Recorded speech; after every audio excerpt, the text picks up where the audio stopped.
পৃষ্ঠা ৮ in continuation.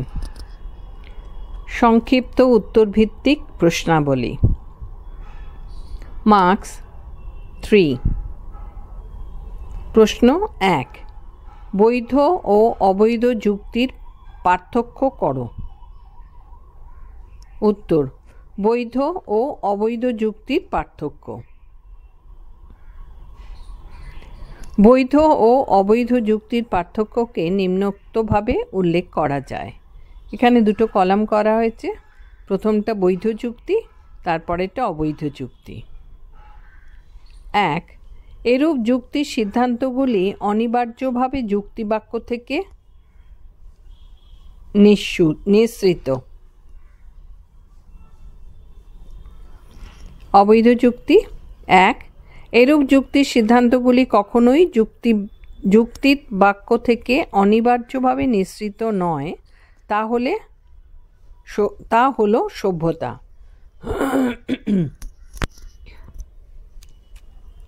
২.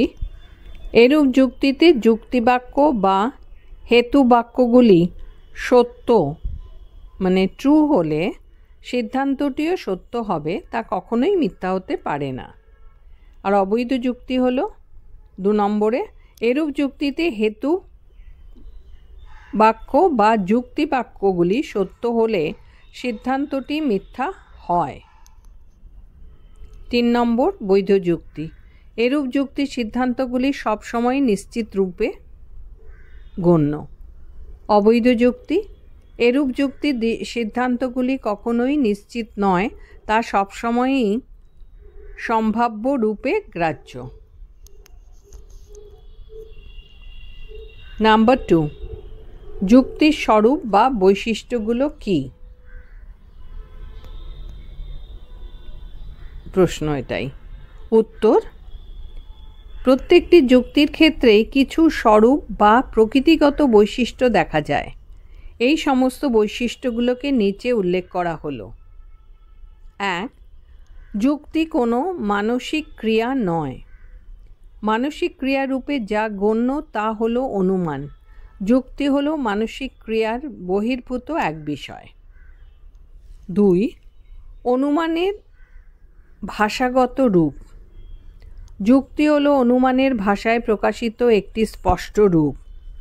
অনুমান হলো একটি অস্পষ্ট বিষয়, কিন্তু যুক্তি হলো একটি স্পষ্ট বিষয়। ভাষার মাধ্যমে স্পষ্টভাবে উপস্থাপিত অনুমানই হলো যুক্তি।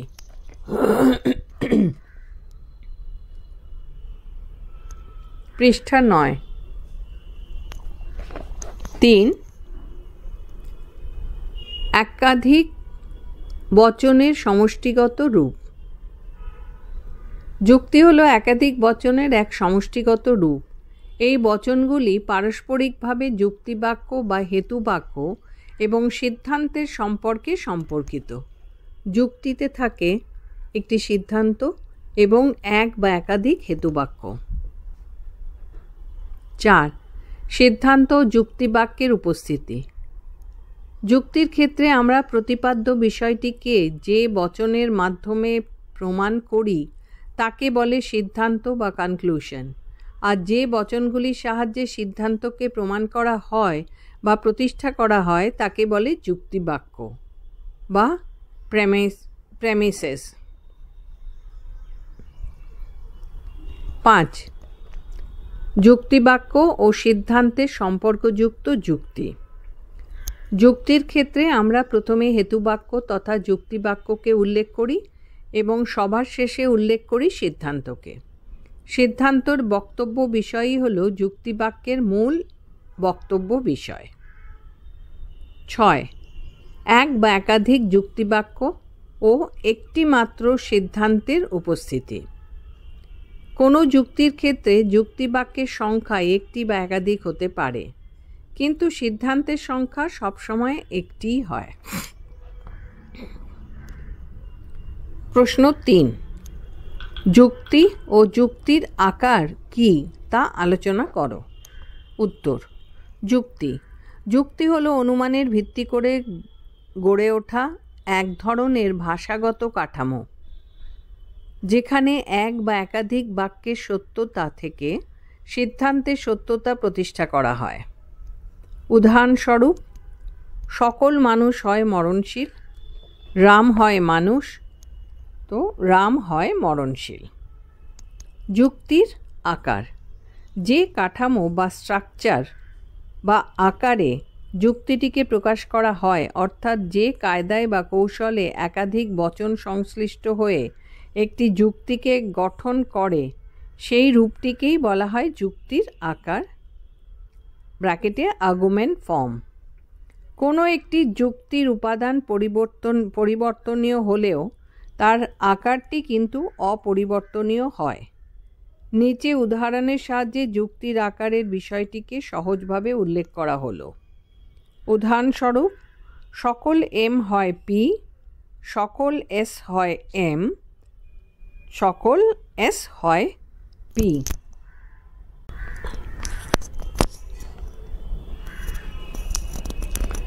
প্রশ্ন ৪।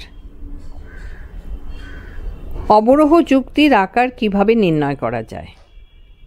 উত্তর, অবরোহ যুক্তির আকার।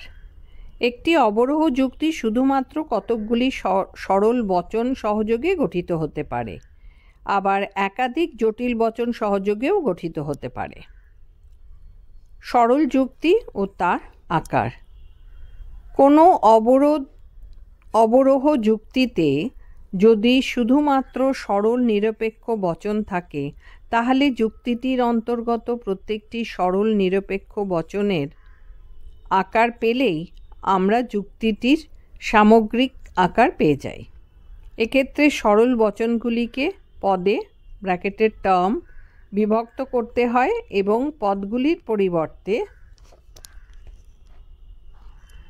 পি, এস, এম প্রভৃতি বর্ণ ব্যবহার করতে হয়। এক্ষেত্রে আরও মনে রাখতে হবে যে একটি যুক্তিতে একই পদ বা বর্ণ একাধিকবার ব্যবহৃত হয়। উদাহরণ: যুক্তি: সকল মন্দির হয় আরাধনা স্থান, সকল মসজিদ হয় আরাধনা স্থান, সকল মসজিদ হয় মন্দির। যুক্তিটির আকার: সকল পি হয় এম, সকল এস হয় এম, সকল এস হয় পি। জটিল অবরোহ যুক্তি ও তার আকার। যদি একটি অবরোহ যুক্তিতে অন্ততপক্ষে একটি জটিল বচন থাকে, তাহলে এইরূপ যুক্তির আকার পাওয়ার জন্য এর অন্তর্গত সরল বচনগুলিকে এক্স, ওয়াই, জেড ইত্যাদি বর্ণ প্রতীক দিয়ে সরিয়ে ফেলতে হবে। এর ফলে যুক্তিটির একটি নির্দিষ্ট আকার পাওয়া যায়। উদাহরণ: যুক্তি: কাকলি দর্শন পড়বে অথবা ভূগোল পড়বে। কাকলি দর্শন পড়বে না, কাকলি ভূগোল পড়বে। যুক্তিটির আকার: হয় এক্স অথবা ওয়াই, এমন নয় যে এক্স তারপরে হলো ওয়াই, সুতরাং ওয়াই। প্রশ্ন ৫ বা ৫। একটি অবরোহ যুক্তির বৈধ হওয়ার শর্তগুলি কি? উত্তর: অবরোহ যুক্তির বৈধ হওয়ার শর্ত। অবরোহ যুক্তি একমাত্র তখনই বৈধ বা ভ্যালিড রূপে গণ্য হতে পারে যখন তা বৈধতার শর্তগুলিকে যথাযথভাবে অনুসরণ করে। কোনো অবরোহ যুক্তির বৈধতার শর্তগুলিকে নিচে উল্লেখ করা হলো। ১. অবরোহ যুক্তির সিদ্ধান্তটি যুক্তিবাক্য থেকে অনিবার্যভাবে নিঃসৃত হয়, অর্থাৎ যুক্তিবাক্যের বক্তব্য বিষয়ের বাইরে কোনো কিছুকে অবরোহ যুক্তির সিদ্ধান্তে প্রমাণ করা হয় না। এরূপ শর্তের অধীনে যুক্তি বৈধ হতে পারে, অন্যথায় যুক্তিটি অবৈধ রূপে গণ্য হয়। ২. যুক্তিবাক্যের সত্যতার ওপর সিদ্ধান্তের সত্যতাটি নির্ভরশীল হবে, অর্থাৎ যুক্তিবাক্য বা যুক্তিবাক্যগুলি যদি সত্য হয়, তাহলে সিদ্ধান্তটিও অবশ্যই সত্য হবে। এরূপ শর্তের অধীনে যুক্তিটি বৈধ হয়, অন্যথায় যুক্তিটি অবৈধ হয়। 3. যুক্তিবাক্য বা যুক্তিবাক্যগুলি সত্য হলে সিদ্ধান্তটি কখনোই মিথ্যা হতে পারে না, কারণ সত্য যুক্তিবাক্য থেকে মিথ্যা সিদ্ধান্ত নিশ্চিত হলে সিদ্ধান্তটি কখনোই অনিবার্যভাবে যুক্তিবাক্য থেকে নিশ্চিত হতে পারে না। তাই এক্ষেত্রে যুক্তিটি বৈধ না হয়ে অবৈধ হয়। 4. অবরোহ যুক্তি গঠনের যে সমস্ত নিয়মাবলী আছে সেগুলিকে যথাযথভাবে অনুসরণ করতে হয়, তা না হলে যুক্তিটি বৈধ না হয়ে অবৈধ হয়। 5. যুক্তির আকারগুলিকেও যথাযথভাবে উপস্থাপিত করতে হয়। কোনো অবরোহ যুক্তির আকার সঠিক হলে যুক্তিটিও বৈধ হবে, অন্যথায় তা অবৈধ রূপে গণ্য হয়।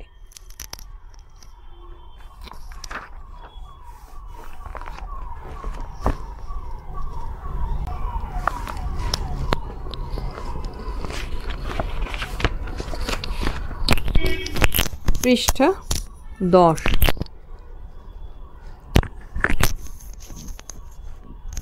প্রশ্ন 6। বৈধতা ও সভ্যতার মধ্যে পার্থক্য কী বা তা উদাহরণ সহযোগে আলোচনা করো।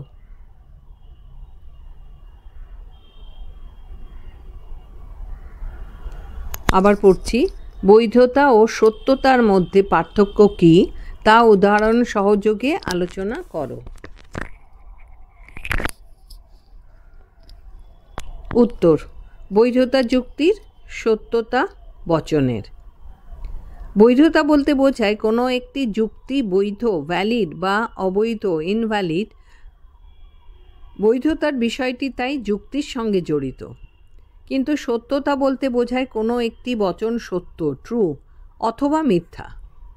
সত্যতার বিষয়টি তাই বচনের সাথে জড়িত। একটি অবরোহ যুক্তি তাই বৈধ অথবা অবৈধ রূপে পণ্য হতে পারে, কিন্তু অবরোহ যুক্তি যে বচনগুলি দ্বারা গঠিত হয় সেগুলিকে বলা হয় যুক্তির অবয়ব বা অংশ। যুক্তির এই সমস্ত অবয়ব বা অংশরূপ বচনগুলি সত্য বা মিথ্যা হতে পারে। অবরোহ যুক্তির ক্ষেত্রে বচনগুলি সত্যতার ওপর যুক্তির বৈধতা নির্ভর করে। সুতরাং দেখা যায় যে যুক্তির ক্ষেত্রে বৈধতার সঙ্গে সভ্যতার এক প্রকার ঘনিষ্ঠ সম্পর্ক আছে। যুক্তিবাক্য সত্য আর সিদ্ধান্ত সত্য হলে যুক্তি বৈধ হয়। অবরোহ যুক্তির ক্ষেত্রে দেখা যায় যুক্তিবাক্য অথবা যুক্তিবাক্যগুলি সত্য এবং সিদ্ধান্তটিও সত্য হলে যুক্তিটি বৈধ বা ভ্যালিড রূপে গণ্য হয়। অর্থাৎ কোনো অবরোহ যুক্তির সময় অবয়ব বচনগুলি সত্য হলে যুক্তিটি বৈধ হবে। বৈধ শব্দটি তাই শুধুমাত্র যুক্তির ক্ষেত্রেই প্রযোজ্য, কখনোই বচনের ক্ষেত্রে প্রযুক্ত নয়। আবার সত্যতা শব্দটি শুধুমাত্র অবয়ব বচনগুলির ক্ষেত্রেই প্রযোজ্য, কখনোই যুক্তির ক্ষেত্রে নয়। যদিও একথা ঠিকই যে বচনগুলির সভ্যতার ওপর যুক্তির বৈধতা নির্ভর করে।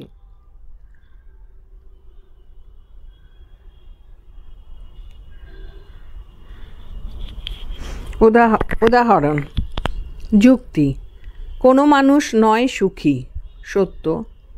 সকল কবি হয় মানুষ, সত্য। সুতরাং কোনো কবি নয় সুখী, সত্য। এবার যুক্তিটির আকার: কোনো এম নয় পি, সত্য। সকল এস হয় এম, সত্য। সুতরাং কোনো এস নয় পি, সত্য। ব্যাখ্যা: এক্ষেত্রে দেখা যায় যে যুক্তিটি বৈধতার নিয়মগুলিকে বা শর্তগুলিকে যথাযথভাবে অনুসরণ করেছে বলে যুক্তিটি বৈধ হয়েছে। আবার এই যুক্তিটির আকারটিও যথাযথভাবে গঠিত বলে তা বৈধ হয়েছে। এই দুটি ক্ষেত্রেই দেখা যায় যে যুক্তিবাক্যগুলি সত্য, ট্রু, এবং সিদ্ধান্তটিও সত্য, ট্রু হওয়ায় এগুলি বৈধ রূপে অর্থাৎ জৈব যুক্তির ক্ষেত্রে যুক্তিবাক্যের সত্যতার ওপর সিদ্ধান্তের সত্যতা নির্ভর করে।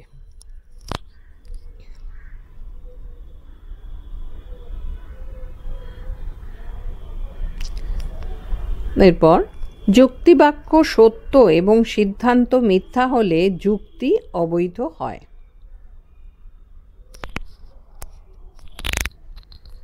অবরোহ যুক্তির ক্ষেত্রে দেখা যায় যে যুক্তিবাক্য বা যুক্তিবাক্যগুলি সত্য কিন্তু সিদ্ধান্তটি মিথ্যা হলে যুক্তিটি অবৈধ বা ইনভ্যালিড রূপে গণ্য হয়। অবৈধ শব্দটি তাই শুধুমাত্র যুক্তির ক্ষেত্রেই প্রযুক্ত হতে পারে, কখনোই বচনের ক্ষেত্রে নয়। আবার সত্যতা শব্দটি শুধুমাত্র যুক্তির অন্তর্গত অবয়ব বচনগুলির ক্ষেত্রেই প্রযুক্ত হতে পারে, কখনোই যুক্তির ক্ষেত্রে নয়। যদিও একথা ঠিক যে যুক্তির অন্তর্গত বচনগুলির সত্যতার ওপর যুক্তির বৈধতা নির্ভরশীল। উদাহরণ: যুক্তি: সকল মানুষ হয় মরণশীল, সত্য। সকল বাঘ হয় মরণশীল, সত্য। সুতরাং সকল বাঘ হয় মানুষ, তা মিথ্যা। যুক্তিটির আকার: যখন পি হয় এম, সত্য। সকল পি হয় এম, সত্য। সকল এস হয় এম, সত্য। সকল এস হয় পি, মিথ্যা। ব্যাখ্যা: এই যুক্তি এবং যুক্তির আকারের ক্ষেত্রে দেখা যায় যে যুক্তিবাক্যগুলি সত্য, ট্রু, এবং সিদ্ধান্তটি মিথ্যা, ফলস। এটা হওয়ায় যুক্তিটি অবৈধ রূপে গণ্য হয়েছে। অবৈধ শব্দটি তাই শুধুমাত্র যুক্তির ক্ষেত্রেই প্রযুক্ত হতে পারে, কিন্তু কখনোই বচনের ক্ষেত্রে নয়। আবার সত্যতা শব্দটি শুধুমাত্র যুক্তিবাক্যরূপ অবয়ব বচন এবং সিদ্ধান্তরূপ অবয়ব বচনের ক্ষেত্রেই প্রযুক্ত, কখনোই যুক্তির ক্ষেত্রে প্রযোজ্য নয়।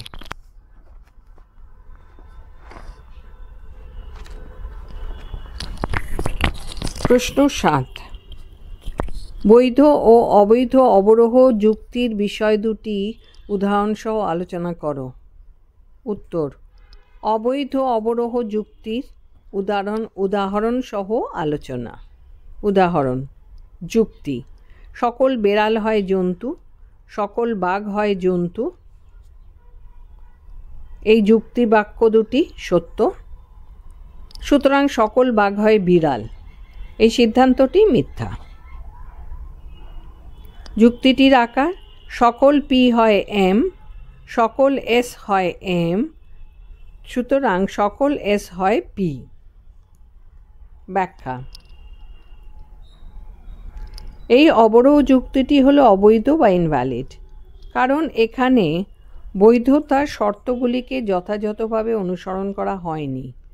আবার যুক্তিটির আকারটিও যথাযথভাবে নিয়ম অনুসরণ করে গঠিত হয়নি বলে যুক্তির আকারটিও অবৈধ রূপে গণ্য।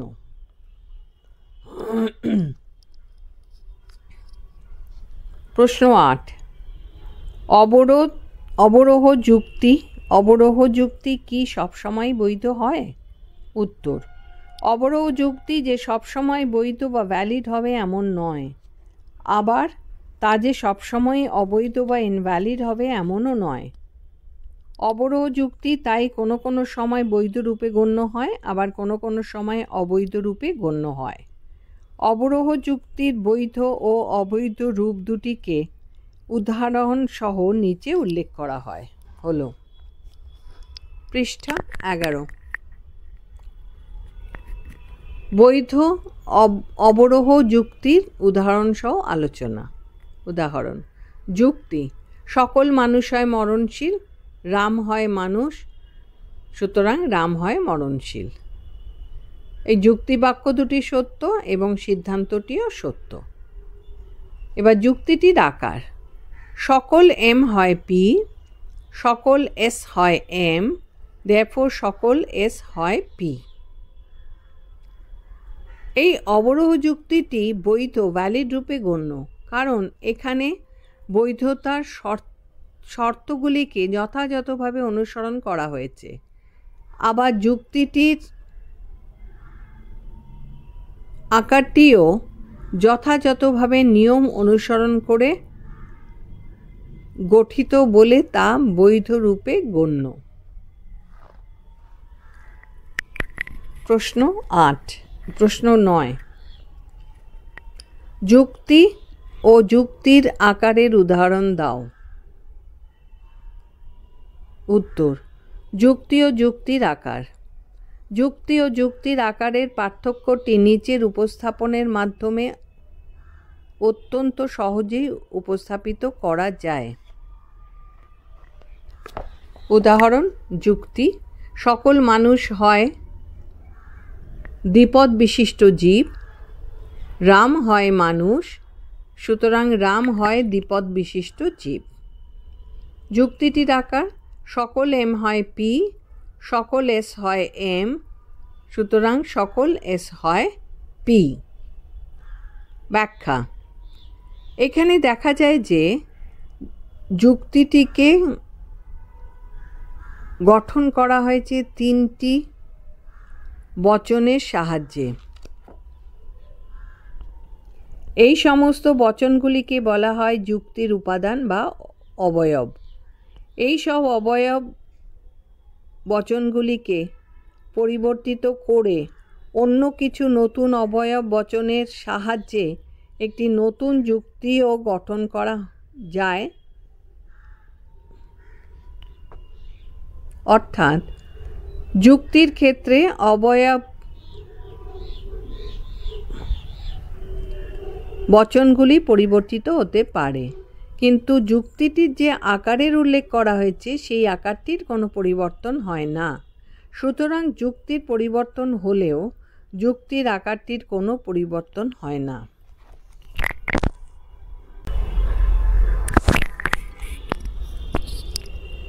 সংক্ষিপ্ত উত্তরভিত্তিক প্রশ্নাবলী। মার্কস 2। টাইপ 1। 1. তর্কবিদ্যা কাকে বলে? তর্কবিদ্যা হলো তর্ক বা যুক্তি সম্পর্কিত এক বৈজ্ঞানিক আলোচনা।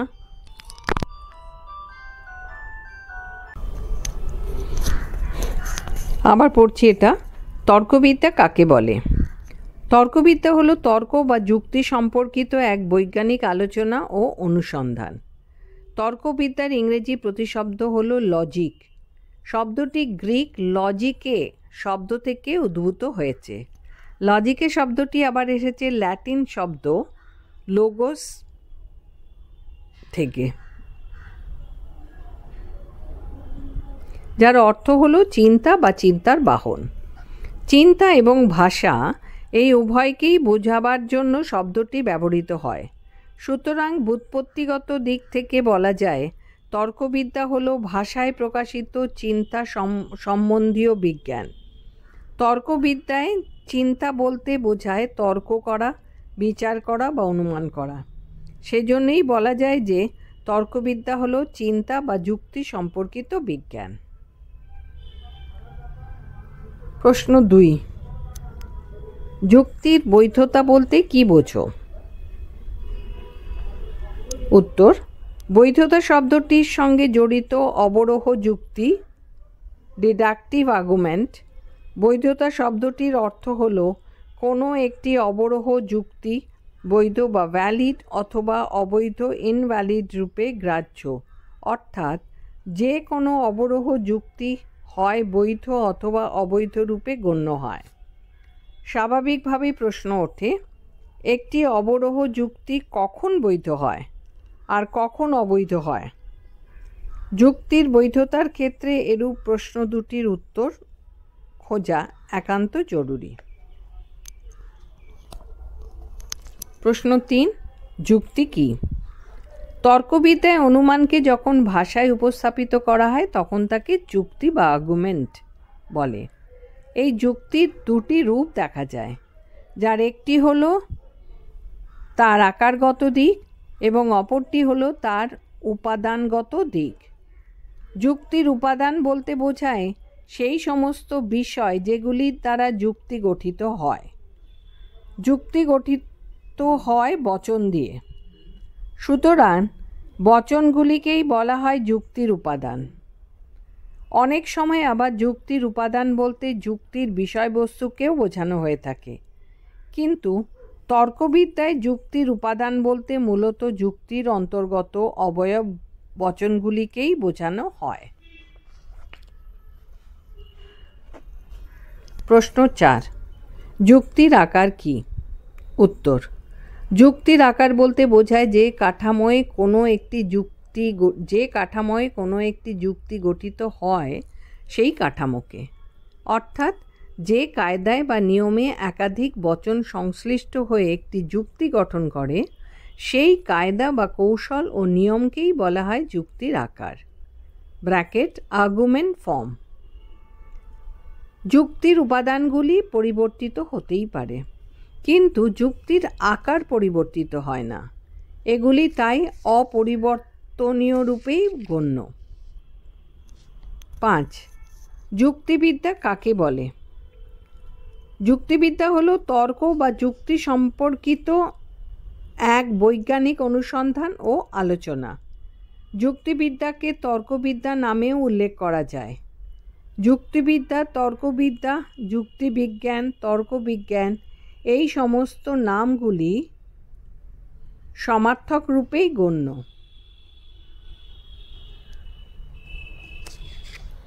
প্রশ্ন ৬, লজিক শব্দটির ব্যুৎপত্তিগত অর্থ লেখো। যুক্তিবিদ্যা, তর্কবিদ্যা, যুক্তিবিজ্ঞান, তর্কবিজ্ঞান, যুক্তিশাস্ত্র, তর্কশাস্ত্র প্রভৃতি শব্দগুলির ইংরেজি প্রতিশব্দ হল লজিক। তর্কবিদ্যায় ইংরেজি প্রতিশব্দ হল লজিক। তর্কবিদ্যার ইংরেজি প্রতিশব্দ হল লজিক। সেই শব্দটি গ্রিক লজিকা শব্দ থেকে এসেছে। লজিকা শব্দটি এসেছে ল্যাটিন শব্দ লোগোস থেকে, যার অর্থ হলো চিন্তা বা চিন্তার বাহন। চিন্তা এবং ভাষা এই উভয়কেই বোঝাবার জন্য শব্দটি ব্যবহৃত হয়। সুতরাং ব্যুৎপত্তিগত দিক থেকে বলা যায় তর্কবিদ্যা হলো ভাষায় প্রকাশিত চিন্তা সম্বন্ধীয় বিজ্ঞান। প্রশ্ন ৭, চিন্তা শব্দের অর্থ কী? চিন্তার সাধারণ অর্থ হলো সংবেদন, স্মৃতি, প্রত্যক্ষ অনুভূতি, কল্পনা প্রভৃতি। কিন্তু শব্দটির তর্ক বিজ্ঞানসম্মত অর্থ হলো অনুমান করা বা বিচার করা। প্রশ্ন ৮, বস্তুনিষ্ঠ বিজ্ঞান বলতে কী বোঝো? বস্তু বা ঘটনার যথাযথ প্রকৃতি বা স্বরূপ নিয়ে বিশেষভাবে আলোচনা করে যে বিজ্ঞান তাকেই বলা হয় বস্তুনিষ্ঠ বিজ্ঞান, পজিটিভ সায়েন্স। এখানে ঘটনা যেমন ঘটে তাকে ঠিক সেইভাবেই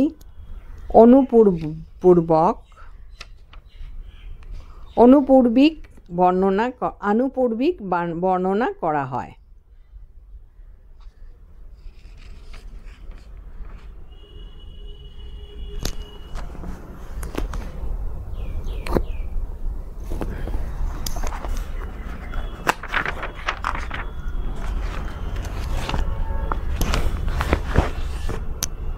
পৃষ্ঠা 12।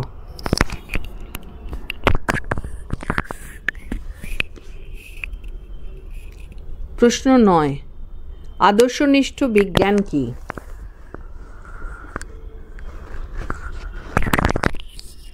উত্তর: বিষয় বা ঘটনার আদর্শ কেমন হওয়া উচিত তা নিয়ে আলোচনা করে যে বিজ্ঞান তাকেই বলা হয় আদর্শনিষ্ঠ বিজ্ঞান। ঔচিত্যের আদর্শ বলতে বোঝায় যাকে ভালো মন্দ, উচিত অনুচিত প্রভৃতির মাপকাঠিতে বিচার করা যায়। 10 প্রশ্ন, অনুমান কাকে বলে? উত্তর: অনুমানের সাধারণ অর্থ হলো কোনো বিষয় সম্পর্কে মনে একটা ধারণা সৃষ্টি করা, কিন্তু এর তর্কবিজ্ঞানসম্মত অর্থ হল জ্ঞাত সত্য থেকে অজ্ঞাত কোনো বিষয় সম্পর্কে জ্ঞান লাভ করার এক মানসিক প্রক্রিয়া, মেন্টাল প্রসেস। প্রশ্ন 11, যুক্তিবাক্য বলতে কী বোঝো? যে বাক্য বা বচনগুলির ওপর নির্ভর করে সিদ্ধান্ত গঠন করা হয় তাকেই বলা হয় যুক্তিবাক্য। যুক্তিবাক্যকে হেতুবাক্য, আশ্রয় বাক্য প্রভৃতি অন্য নামেও অভিহিত করা যায়।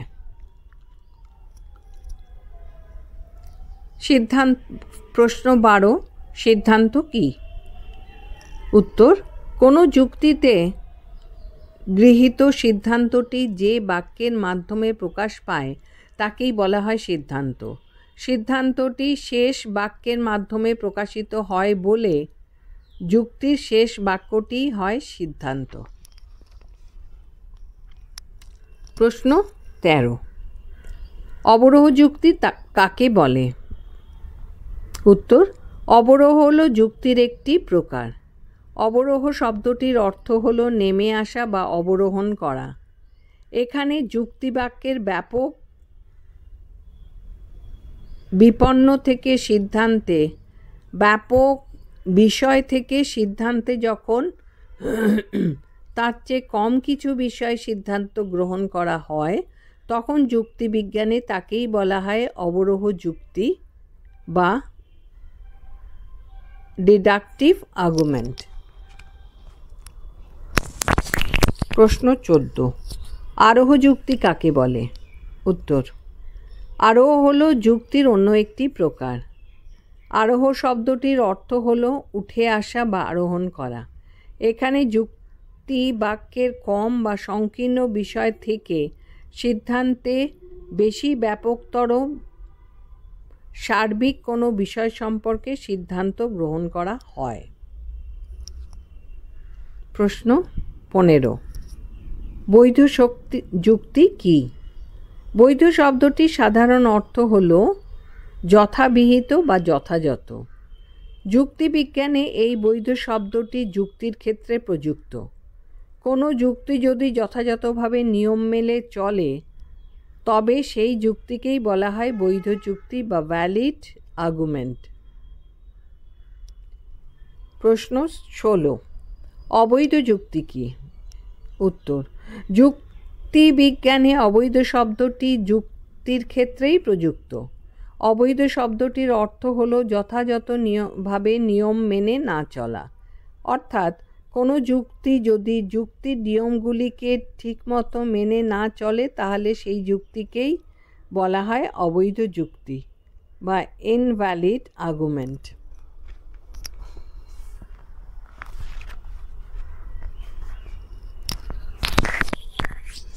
প্রশ্ন 17, সম্ভাব্য শব্দের অর্থ কী?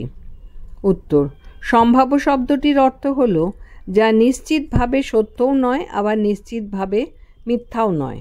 অর্থাৎ যা সত্যও হতে পারে আবার তা মিথ্যাও হতে পারে। প্রশ্ন 18, অনুমান ও যুক্তির সম্বন্ধ কী? উত্তর, অনুমান ও যুক্তি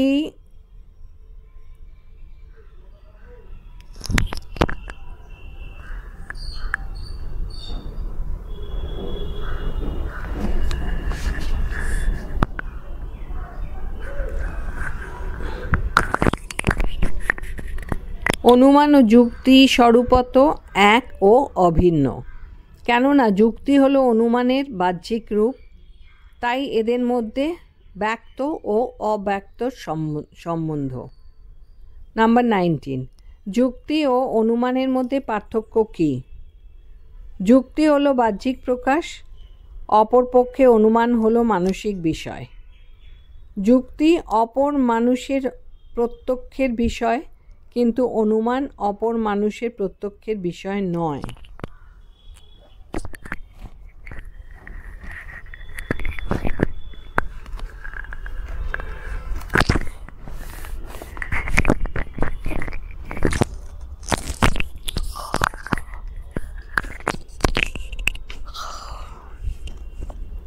প্রশ্ন 20, অবরোহ অনুমানের একটি উদাহরণ দাও। এ ইজ ইকুয়াল টু সকল মানুষ হয় মরণশীল জীব। ই ইজ ইকুয়াল টু কোনো মানুষ নয় অমরণশীল জীব। নাম্বার 21 প্রশ্ন, অবরোহ অনুমানের দুটি বৈশিষ্ট্য লেখো। উত্তর, অবরোহ অনুমানের দুটি বৈশিষ্ট্য হল: 1. অবরোহ অনুমানের সিদ্ধান্তটি আশ্রয় বাক্য থেকে অনিবার্যভাবে নিঃসৃত হয়। 2. অবরোহ অনুমানের সিদ্ধান্তটি কখনো আশ্রয় বাক্য থেকে ব্যাপকতর হয় না। প্রশ্ন 22, আরোহ অনুমানের সংজ্ঞা দাও। উত্তর, যে অনুমান পর্যবেক্ষণ বা পরীক্ষণের মাধ্যমে প্রাপ্ত আশ্রয় বাক্য থেকে প্রকৃতির একরূপতা, নীতি ও কার্যকারণ নিয়মের সাহায্যে সামান্যীকরণের মাধ্যমে সামান্য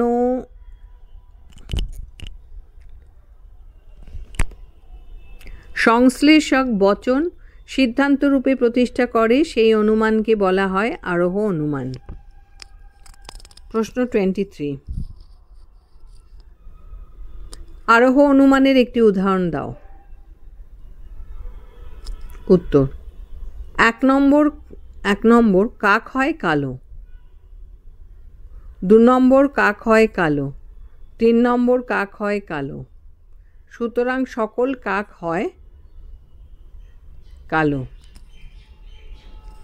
1 নম্বর কাক হয় কালো, 2 নম্বর কাক হয় কালো, 3 নম্বর কাক হয় কালো। সুতরাং সকল কাক হয় কালো। প্রশ্ন 24, আরোহ অনুমানের দুটি বৈশিষ্ট্য লেখো। উত্তর, আরোহ অনুমানের দুটি বৈশিষ্ট্য হল: 1. আরোহ অনুমানের সিদ্ধান্তটি আশ্রয় বাক্য থেকে ব্যাপকতর হয়। 2. আরোহ অনুমানের বস্তুগত ভিত্তি হল পর্যবেক্ষণ ও পরীক্ষণ।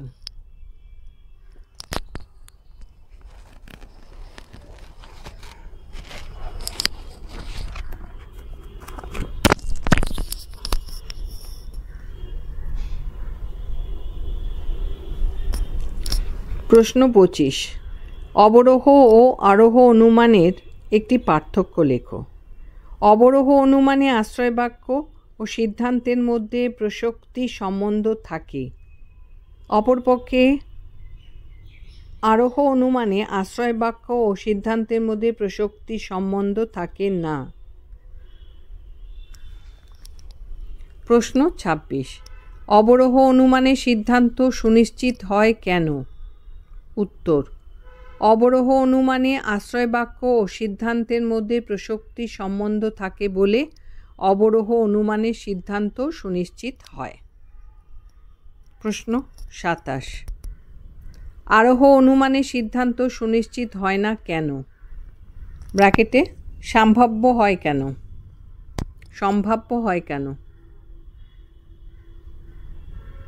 উত্তর, আরোহ অনুমানের আশ্রয় বাক্য ও সিদ্ধান্তের মধ্যে প্রসক্তি সম্বন্ধ থাকে না বলে আরোহ অনুমানের সিদ্ধান্ত সুনিশ্চিত না হয়ে সম্ভাব্য হয়। প্রশ্ন 28, যুক্তির কয়টি দিক আছে ও কি কি? যুক্তির দুটি দিক আছে, তা হলো: 1. যুক্তির আকারগত দিক। 2. যুক্তির উপাদানগত দিক। প্রশ্ন 29, যুক্তির আকার ও যুক্তির উপাদানের মধ্যে পার্থক্য কী? যুক্তির আকারে যুক্তির উপাদান থাকে না, অপরপক্ষে যুক্তির উপাদানে যুক্তির আকার থাকে না। প্রশ্ন 30, যুক্তি ও যুক্তির আকারের মধ্যে পার্থক্য কী? উত্তর, যুক্তিতে যুক্তির উপাদান ও যুক্তির আকার উভয়ই থাকে, অপরপক্ষে যুক্তির আকারে যুক্তির উপাদান থাকে না। প্রশ্ন 31, যুক্তি ও যুক্তির উপাদানের মধ্যে পার্থক্য কী? যুক্তিতে যুক্তির উপাদান ও যুক্তির আকার উভয়ই থাকে, অপরপক্ষে যুক্তির উপাদানে যুক্তির আকার থাকে না।